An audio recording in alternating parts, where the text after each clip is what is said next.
안녕하세요. 잡시광입니다. 최근 대한민국 서해가 위험하다는 소식이 들려오고 있습니다.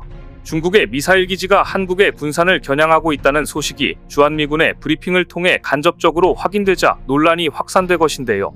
중국이 자신들이 주장하는 남중국해뿐만 아니라 대한민국 서해 바다까지 군사 영역을 확장하고 있다는 의미였기 때문입니다. 보면 볼수록 영토와 영해에 대한 중국의 욕심은 과도하다는 생각이 들 정도입니다. 역사적으로 봤을 때도 중국은 영토의 확장보다 가지고 있는 영토의 안정을 꾀해야 분열을 막을 텐데 참 안타까운 대목입니다.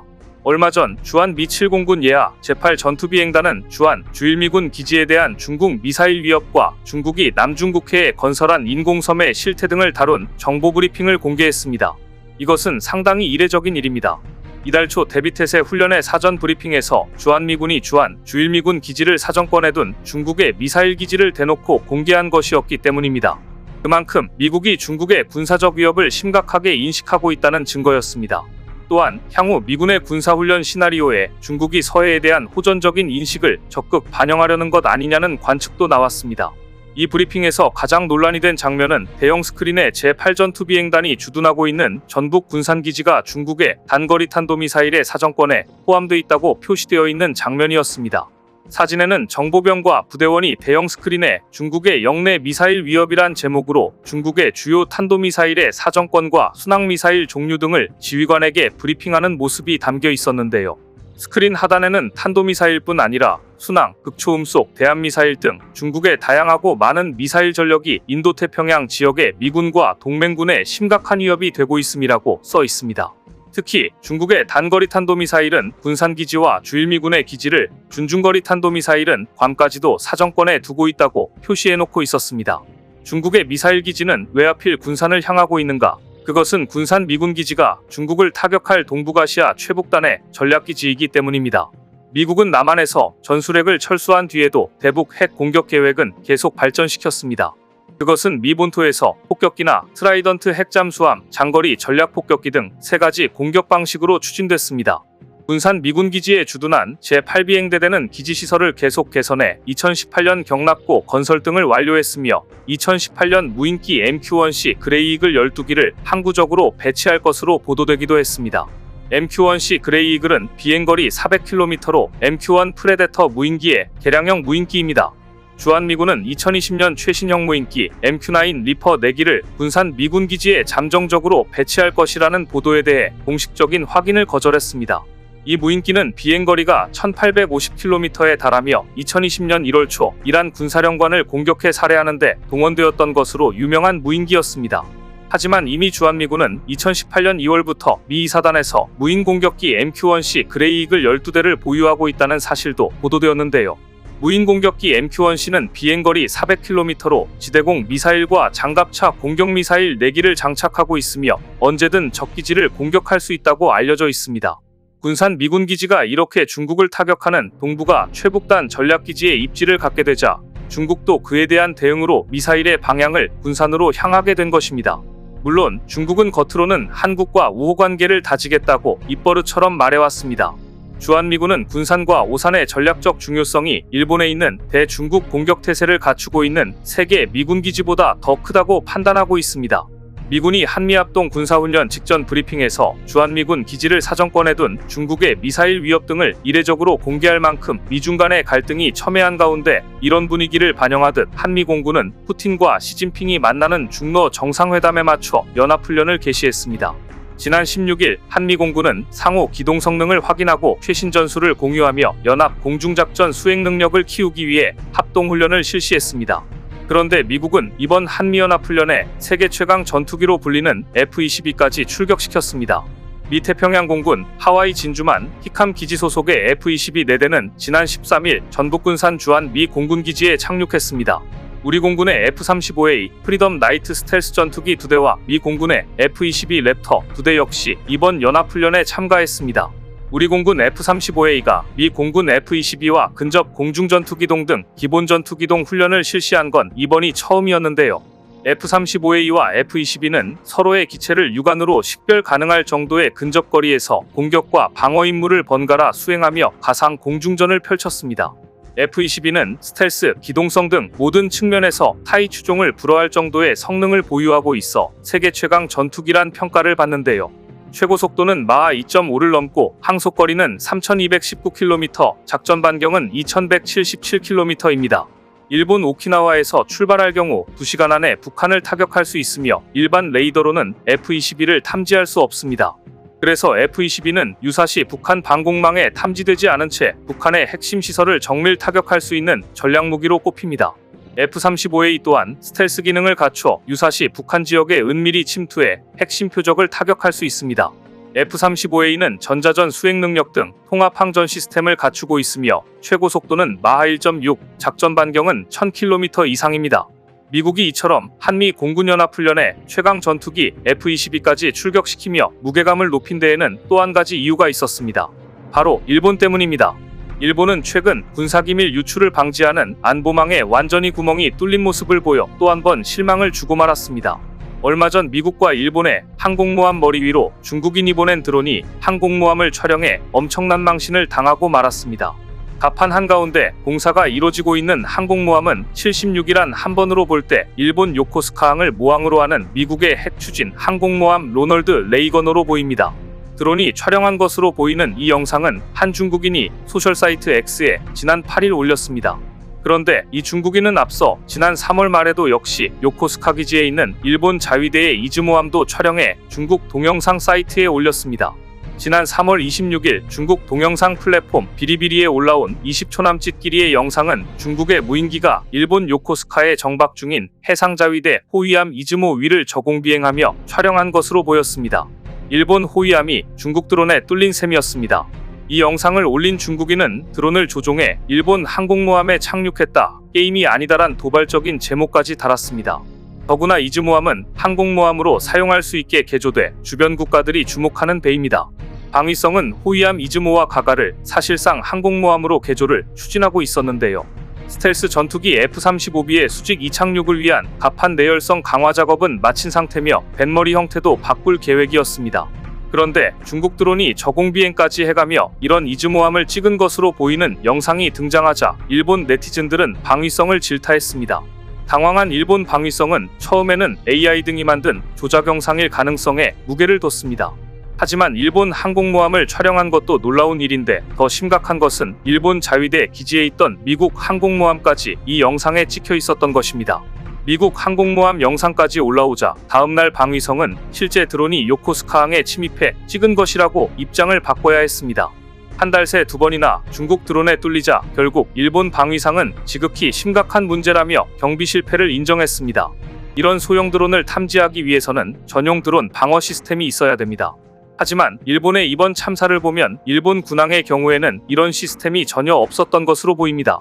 심지어 영상을 올렸던 중국인은 촬영 시 아무런 방해를 받지 않았다고 밝혀 일본 자위대의 경비가 얼마나 허술했는가를 말해주고 있었습니다.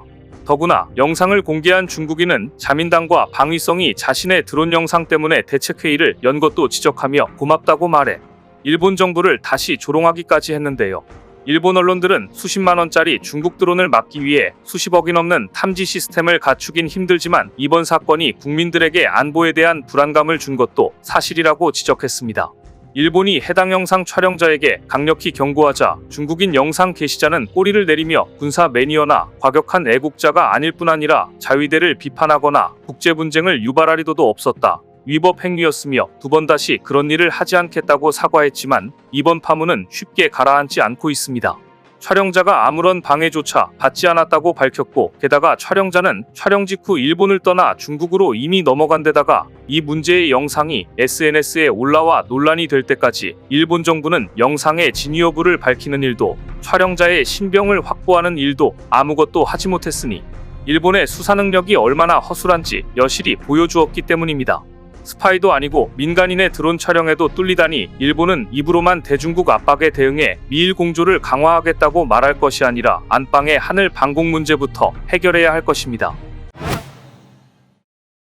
일본 해상자위대를 초토화시킨 영상은 불과 20초 남짓에 불과했지만 중국의 드론이 저공비행하면서 일본 요코스카에 정박 중인 해상자위대 호위함 이즈모 위를 마치 제 집처럼 편안하게 불법 촬영했다는 점에서 엄청난 파문이 일었습니다.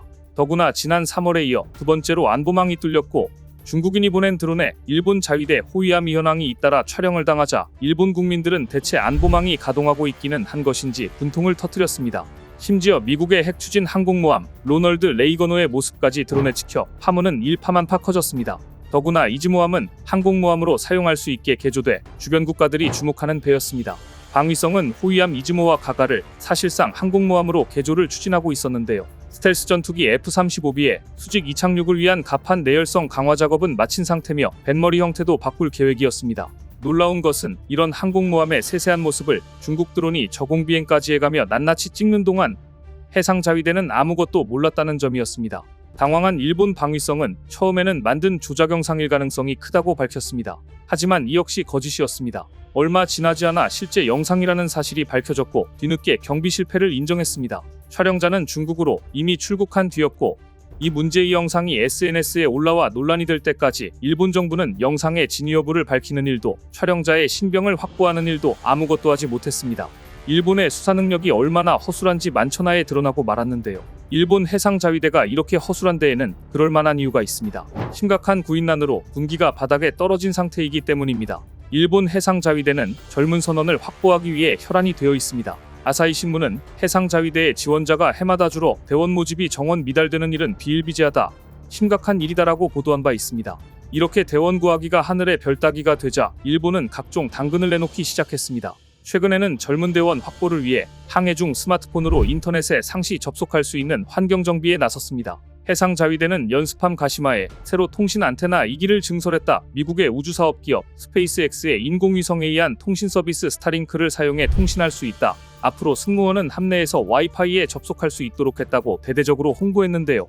해상자위대는 이 같은 시스템을 간부 후보생학교를 졸업한 실습 간부를 대상으로 하는 원양 연습항해에 시범적으로 운용하고 향후 3년간 90%의 해상자위대 함정에 도입할 예정이라고 밝혔습니다. 지금까지 해상자위대의 경우 사전에 등록한 상대와 실질적으로 하루 한 번 왕복 정도의 통신밖에는 할 수 없었습니다. 인공위성으로 연결되는 시간에 한계가 있었기 때문입니다. 하지만 앞으로는 장기간의 항해 중에도 메일이나 SNS를 할 수 있고 넷플릭스 등의 동영상 사이트에 언제라도 접속할 수 있는 환경을 만들겠다는 것인데요.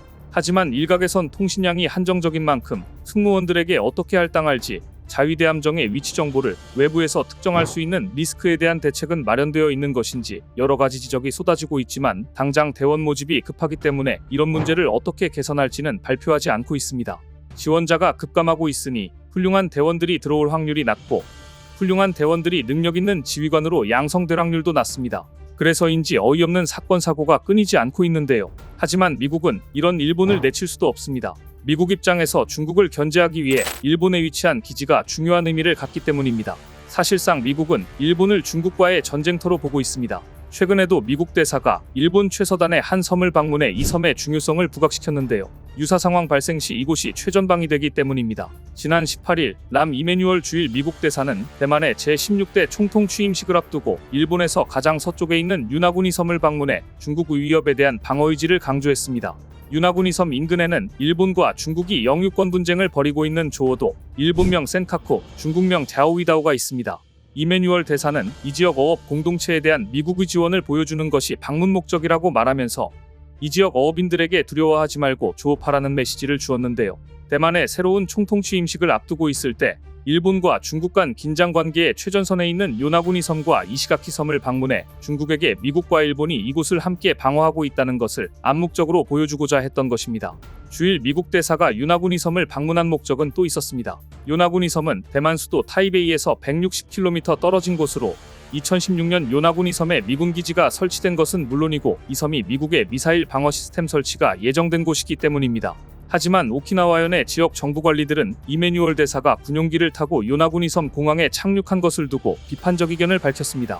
대만 해협에서 미국과 중국 간의 분쟁이 발생하면 자칫 이 섬 주민들이 가장 먼저 영향을 받을 수 있다는 우려 때문입니다.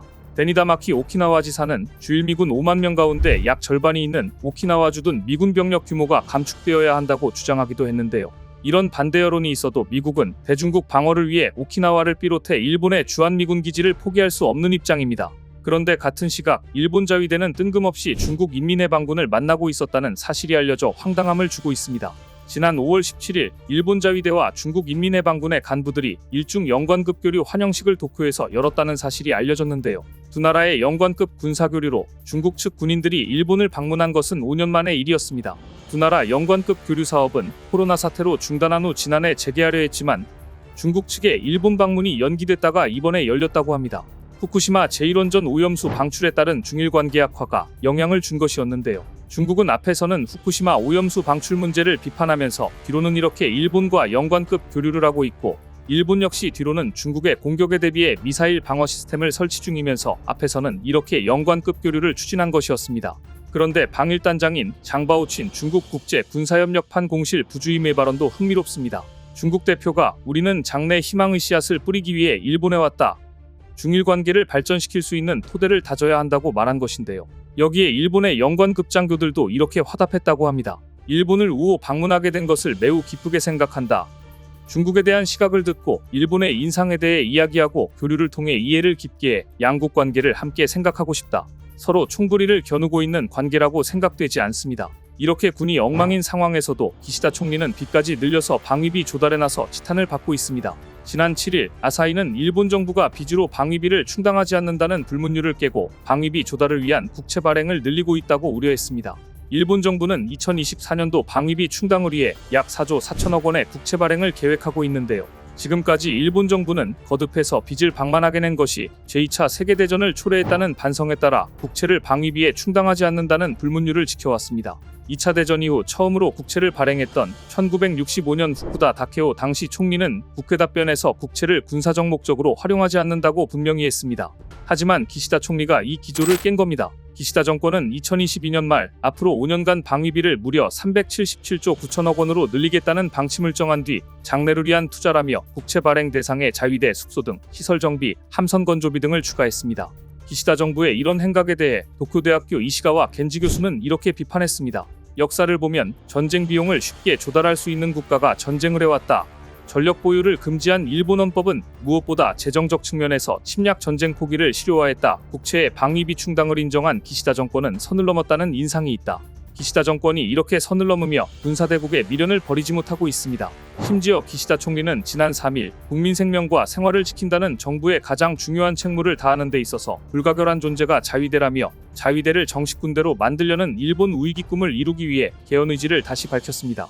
자위대 역할은 점점 커지고 있다. 헌법의 명기에 자위대 위언론의 종지부를 짓겠다. 기시다 우미오 일본 총리가 지난 3일 일본 헌법기념일을 맞아 산케이 신문 인터뷰에서 한 발언입니다. 하지만 기시다 정부의 폭주에 대해 일본 국민 여론은 우호적이지 않습니다.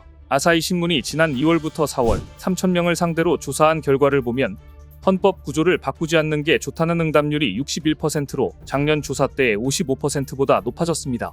보수 성향의 요미우리 신문 역시 지난 3, 4월 3,000명을 대상으로 벌인 조사에서도 헌법 구조 1항은 개정할 필요가 없다는 응답률이 75%에 달했습니다. 따라서 기시다 내각 지지율이 퇴진위기 수준인 20%대로 떨어진 상황이어서 개헌 추진 동력을 모으기는 쉽지 않아 보이는데요. 무엇보다 지금 일본이 해야 할 일은 평화헌법을 폐기하고 국민 여론을 무시하면서까지 자위대를 정식 군대로 만들려고 안간힘 쓸 게 아니라 현재 있는 자위대 시스템을 더 유능한 집단으로 만드는 게 급선무일 것 같습니다. 최근 일본 정부는 호주가 발주하는 신형함정 공동개발 수주 경쟁에 참여한다고 공식 발표했습니다. 이것은 그간 평화헌법에 따라 무기 수출을 엄격히 규제해왔던 일본이 규제를 대폭 완화하며 무기 수출에 적극적으로 뛰어들겠다는 신호탄이었습니다. 그런데 호주 신형함정 수주전의 강력한 경쟁자는 바로 한국이었습니다. 요미우리 신문은 지난 7일 일본이 공동개발 파트너로 선정될 경우 해상 자위대에 최신의 호위함을 개조해 수출하는 방안이 검토되고 있다고 보도했는데요. 앞서 호주 정부는 해군력 증강을 위해 유도미사일 구축함 3척, 호위 임무를 위한 신형함정 11척을 개발한다는 계획을 발표했는데 특히 해당 계획 안에 포함된 호위함 11척과 관련해 첫 단계에서 도입되는 호위함들은 한국, 일본, 독일 또는 스페인의 함정 설계를 기반으로 건조되고 이후 호주 내 조선소에서 필요한 작업을 하는 것으로 전환될 것이라고 밝혔습니다. 그러니까 호주는 이들 4개국 가운데 한 나라가 개발한 호위함의 설계를 일단 채택한 뒤 이를 수정 보완해 자국에 필요한 형태의 함정을 공동 개발하겠다는 것이었습니다.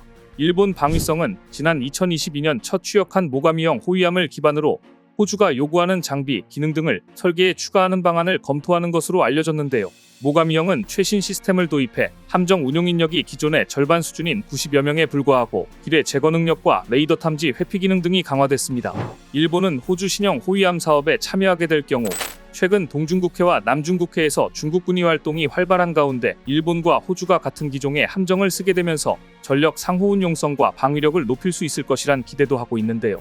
일본은 전후 공산권 국가나 유엔 결의로 무기 수출이 금지된 국가 그리고 분쟁 당사국이나 분쟁 우려가 있는 국가에 대한 무기 수출을 금지한다는 무기 수출 3원칙을 통해 무기 수출을 사실상 금지해왔지만 아베 신조 총리 재임 시절인 지난 2014년 무기 수출 3원칙을 대신하는 방위장비 이전 3원칙을 만들어 수출 요건을 완화해버렸습니다. 이후 기시다 우미오 정부는 지난 3월 방위장비 이전 3원칙 운용 지침을 개정해 다른 나라와 함께 개발한 완성품 무기의 제3국 수출을 허용한다는 항목도 신설해 영국, 이탈리아와 공동으로 개발 중인 차세대 전투기의 수출을 위한 사전포서까지 마련했습니다. 기시다 정부의 방위장비 이전 3원칙은 일본이 무기 수출에 적극적으로 나서겠다는 선전포고와 같았습니다. 실적도 나오고 있습니다. 지난해 11월 필리핀에 방공 레이더를 납품했는가 하면 지난해 말에는 일본에서 생산한 패트리언 미사일을 미국에 최초로 수출하기로 결정했습니다. 그리고 이제 일본은 호주의 차기 잠수함 공동개발 사업에 집중하는 모습입니다. 요미우리 신문은 이렇게 경고했습니다. 일본은 앞서 호주 정부의 차기 잠수함 공동개발에 도전했다가 2016년 수주를 놓친 경험이 있지만 스페인과 한국은 호주 군사장비 개발 등에 참여한 실적이 있다. 수주 경쟁이 치열해질 것으로 보이는 만큼 경쟁 상대인 3개국의 동향과 제한 내용도 주시해야 한다. 그러나 호주 차기 호위함 사업 수주전에는 한국을 비롯해 스페인, 독일 등 내로라 하는 국가가 뛰어들어 일본의 뜻대로 될지는 미지수입니다. 호주 정부는 지난 2월 20일 차기 호위함 사업 후보군으로 독일의 메코 A200, 일본 미쓰비시 중공업의 모가미급 호위함, 한국의 대구급과 충남급, 스페인 나반티아의 알파 3000을 열거했는데요. 한국 해군의 FFX2 대구급과 FFX3 충남급이 일본 모가미급의 강력한 경쟁자가 될 것이라는 게 전문가들의 중론입니다.